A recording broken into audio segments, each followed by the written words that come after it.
এটি কবিতা আগবঢ়াইছোঁ। কবিতাটিৰ শিৰোনাম দিছোঁ এলাহ। পঢ়া লিখা কামত নকৰা গহৰি, কথাবোৰ কেতিয়াও নাযাবা পাহৰি। পিছত কালিলৈ কৰিম পুৱা কাম গধূলি, অধপাতে গলা তুমি জানিবা সমৰি।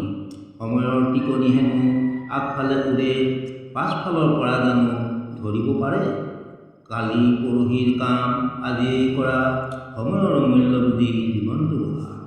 শুই থকা সিংহৰ মুখত পহু নহু মাই, এলেহুৱা জনৰ জীৱন অবাবতে যায়। এলাহ কৰি কৰি আহা আগবাঢ়ো, মানৱী জনমটো আমাৰ সাৰ্থক কৰোঁ। পৃথিৱীত জন্ম লৈ যেন নতুন পিছলৈ যেন এটা খোজ থৈ যাব পাৰে। ত্যাগ কৰ এলাহ এলাহ গহৰি, বহু কাম কৰিবলৈ পাবা যে আহৰি। কবিতাটি ইমানেই, ভাল পালে জনাব।